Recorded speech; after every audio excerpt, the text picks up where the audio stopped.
Hi, my name is Jaylin Miller Cook. I'm from Washington State, from around the Seattle area. I grew up in Federal Way, which is in between Seattle and Tacoma.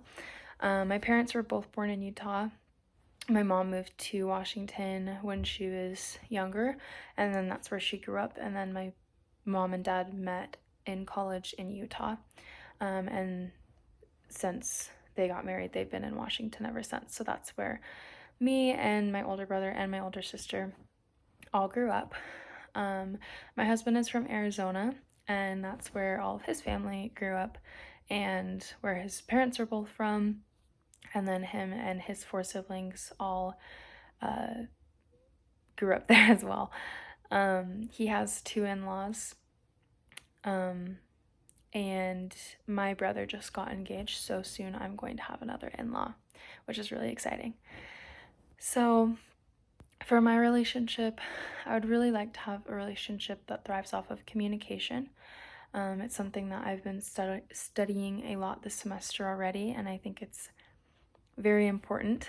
My husband and I are already really good at communicating.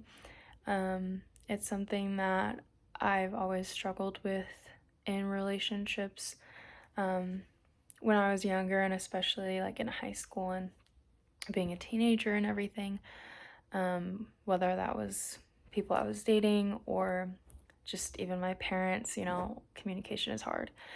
And I had to just like use my social skills to learn how to communicate, but it never went perfectly well and when I met my husband, we communicated really well, and it was like this whole new world to me.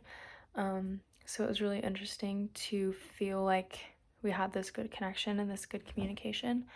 But what I would like to improve on is being on the same page.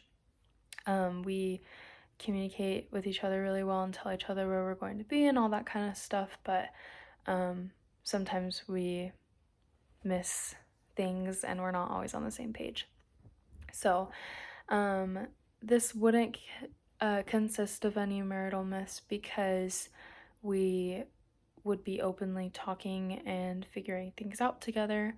All of these marital myths, it's I have to love them in order for them to love me, or I have to be a certain way in order for them to love me, or I have to change and I have to do this for them to, it's a lot of like putting the pressure on yourself.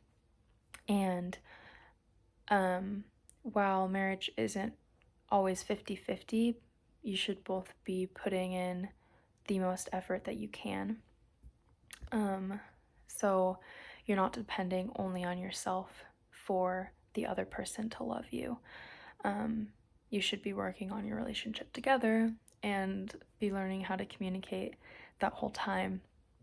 And that's really how your relationship will grow and we can, figure out what works best for us to communicate with each other. This does apply to our own weaknesses as people because, at least for him and I, we're both very dependent and we're not used to telling someone else everything that we're doing or making decisions with another person. It's kind of been like us on our own and making decisions for ourselves, and then other people are just aware of what we're doing, but it hasn't been like career decisions haven't been made with another person. And so it's very interesting and like life-changing to have your decisions validated by someone else and that support that comes from your spouse. And I think that's very important, and it's something that we are trying to apply to our relationship and something that we could definitely improve on. So